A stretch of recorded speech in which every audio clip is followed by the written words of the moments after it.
শীতের পড়ন্ত বিকেল তথা ১৪ই ডিসেম্বর শনিবার থেকে শ্যামনগর নবীন সংঘ ক্লাবের উদ্যোগে শ্যামনগর ফুটবল মাঠে শুরু হলো ষষ্ঠতম শ্যামনগর সকার কাপ ফুটবল টুর্নামেন্ট।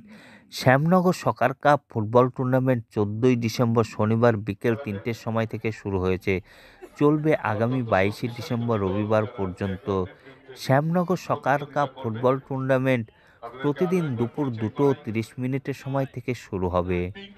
সকলের সাদর আমন্ত্রণ রইল শ্যামনগর সকার কাপ ফুটবল টুর্নামেন্ট দেখার জন্য। আমরা লাইন আপে যাবো এবারে। আমাদের যারা মাস্কট আছো, মাস্কট আমাদের ক্যাম্পের ছেলেরা মেয়েরা চলে এসো, ব্যানার নিয়ে সামনে চলে এসো। একে বলা হয় প্লেয়ার্স মাস্কট। ৯০-এর দশকে সূচনা হয়েছিল এই মাসিসেফের সহযোগিতায় ফিফার মেলবন্ধনে এই মাস্কটের সূচনা। আমাদের ক্যাম্পের সমস্ত ছেলে মেয়েরা, আপনারা জানেন শ্যামনগর নবীন সংঘে নিয়মিত পরিচালিত হয় ফুটবল। বন্দে মাতরম, বন্দে মাতরম। তিনি ক্লাবে একটি হাই জাম্প ম্যাচ তিনি প্রদান করেছেন বিধায়ক তহবিল থেকে। আমরা তাকে কৃতজ্ঞতা এবং ধন্যবাদ জানাই। তাকে আমরা বরণ করে নেবো। আমি আমাদের মেয়েদের অনুরোধ করছি বিধায়ক সাহেবকে বরণ করে নেবার জন্য। সম্মানিত উত্তরীয় ব্যাজ এবং পুষ্পস্তবকে বরণ করে নেবো সম্মানীয় বিধায়ক শ্রী তাপস কুমার সাহা মহাশয়কে। সবকিছুতে আছে আমাদের বিধায়ক সাহেবকে।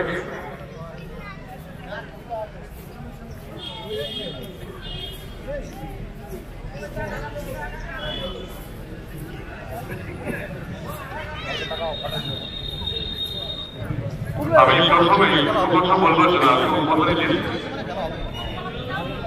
শ্যামনগর সরকার কমিটির সম্মানীয় সভাপতি কুমারের মহাশয়কে কথা বলবার জন্য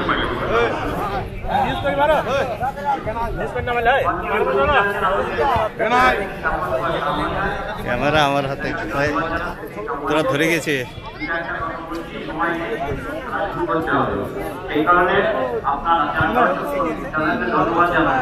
প্রতি বছরের নয়, এবারও আমাদের পরিচালনা করবার জন্য সাহায্য সহযোগিতা করবেন।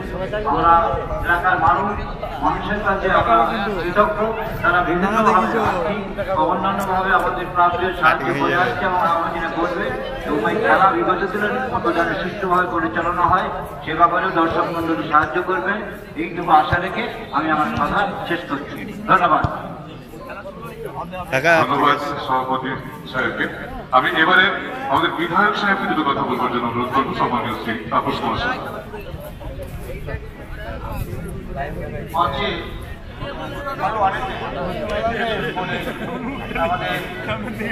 অনেকেই আছে যারা প্রতিনিয়ত বা দেশের হয়ে লড়াই করে অংশগ্রহণ করে। আশা করবো তারা এই ব্যবস্থা সেই ব্যবস্থা চালিয়ে যাবে এবং আগামী দিনে আরও আমাদের এলাকার উজ্জ্বল করবে আশা রেখে আমি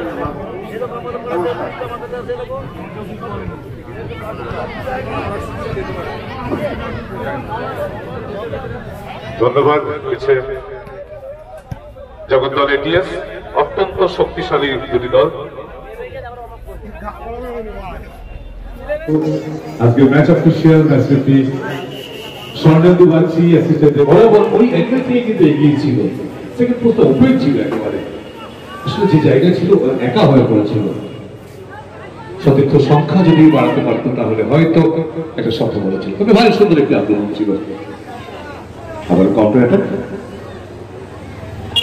জগদ্দল এটিএস পিঙ্ক জার্সি কম্বিনেশনে খেলছে জগদ্দল মাঠের বাইরে। ওখানে সতীর্থ খেলোয়াড় সোনুকে বাবন আলতাফ